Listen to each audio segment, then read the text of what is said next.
And look, I think there is a reason she got up in Sophie's face.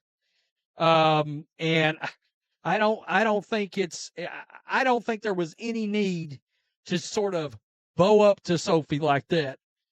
I don't think, and to Sophie's credit, she did not back down at all. So It was supposed to be a night of celebration, the kind athletes dream about and fans remember for years. The Indiana Fever had just won a playoff game that few people expected them to win. It was a tough, emotional victory that should have been remembered for teamwork, resilience, and pure joy. The crowd was buzzing, fans were cheering, players were crying and hugging, and even the injured teammates on the bench felt like they were part of it all. But in the middle of that happiness, something strange and unnecessary happened. Instead of keeping the focus on the Fever's big win, the cameras caught a completely different story. A story about how one player was treated in a moment when she should have been celebrating with her team. That player was Sophie Cunningham. She's known for being fearless, passionate, and never backing down. But this time she wasn't even playing. She was injured, sitting on the bench in a big leg brace, cheering loudly for her teammates like any supportive player would. That should have been the end of it. Instead, it turned into controversy. A league security guard suddenly walked up to Sophie, not to celebrate, not to quietly explain a rule, but to confront her, directly and aggressively, right in the middle of the Fever's biggest moment of the season. And that's what fans can't stop asking about. Why Sophie? Why was she the only one singled out, while her teammates, including stars like Caitlin Clark, were celebrating too? Why did it feel more like a personal attack than a security issue?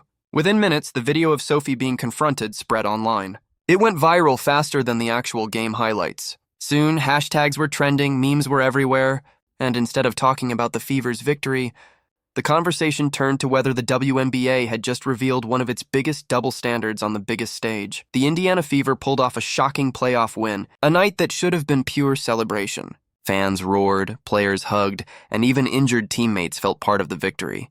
Among them was Sophie Cunningham, cheering passionately from the sidelines in a heavy leg brace. But instead of joy being the story, the spotlight shifted. A league security guard marched straight towards Sophie, confronting her aggressively as if she'd broken a rule. The bizarre scene stunned fans. In seconds, the Fever's triumph was overshadowed, and Sophie became the center of controversy, sparking outrage and debate across the league. Sophie Cunningham wasn't interfering with the game. She stood on the sideline near half court, exactly where injured players often gather after the final whistle. She wore a bulky leg brace, could barely move, and posed no threat. The idea that she was a problem was ridiculous. Yet a league security guard confronted her as if she were an intruder. At first, Sophie looked confused, then frustrated, then defiant, just as fans know her. But by then, the moment was ruined. Instead of celebrating the Fever's huge win, cameras showed Sophie being scolded. The real disruption wasn't Sophie. It was the guard who turned a normal celebration into a spectacle. Fans quickly noticed. Videos spread online within minutes, and Sophie was trending before the team even finished celebrating in the locker room. Outrage poured in. Comments mocked the guard, memes went viral, and hashtags like #TorFreeSophie and #WNBAExposed exploded. Fans weren't laughing it off. They felt Sophie had been unfairly singled out, especially since teammates like Caitlin Clark and Chloe Bubby celebrated the same way without issue. Soon, the Fever's playoff victory was forgotten. The story became Sophie Cunningham versus the WNBA. Many fans saw it as part of a larger pattern. Sophie has always been fiery, outspoken, and unapologetic, making her one of the league's most polarizing figures. But while other players get praised for their passion, Sophie often gets labeled as dirty, entitled, or out of control. To fans, this incident felt less like an accident and more like proof she's being targeted. It was the same behavior, but treated very differently. When players like Angel Reese or Natasha Cloud get fired up, it's called passion and leadership. When Sophie Cunningham does it, she's labeled too much. Fans have noticed this double standard for years. Sophie doesn't run from the villain label. She embraces it. That boldness has earned her loyal fans, but it also means moments like this cut deeper. When security confronted her, fans didn't see it as random. They saw it as proof the league buys into its own narrative that Sophie is a problem, even while injured and cheering. That's why the clip went viral. Fans compared Sophie's treatment to Caitlin Clark and Chloe Bebby, who were celebrating the same way just feet away, yet no one bothered them. Screenshots side by side made the contrast impossible to ignore. To many, it wasn't just an overreaction, but part of a pattern. Sophie gets painted as the aggressor in conflicts, while others doing the same things get praised.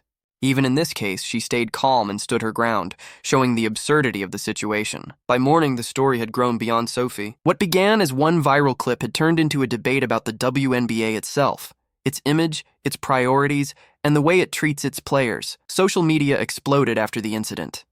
Fans agreed this wasn't about rules, it was about optics, and the optics were terrible. One viral comment summed it up. The WNBA wants respect, but then it treats its own players like criminals. Thousands of people shared that sentiment. Anger wasn't limited to Sophie Cunningham's fans. Neutral viewers, even casual fans tuning in for Caitlin Clark, thought the league looked petty. Instead of celebrating the Fever's playoff win, headlines were filled with memes mocking a security guard, scolding an injured player in a leg brace. The backlash quickly spread to league leadership. Commissioner Kathy Engelbert's name trended as fans accused the WNBA of caring more about control than celebration. Some even called for her resignation, frustrated that every time the league gains momentum, it seems to trip over itself. The deeper issue was perception. Fans saw a double standard. Some stars get praised for passion, while Sophie gets treated as a problem. That hypocrisy made the league look biased and unprofessional at the very moment it needed to attract new fans and sponsors. In the end, Sophie came out stronger. Her calm defiance only deepened her fan base's loyalty. But for the WNBA, the fallout was damaging. What should have been remembered as the Fever's playoff breakthrough instead became a viral embarrassment, proof to many that the league still doesn't know how to handle its stars.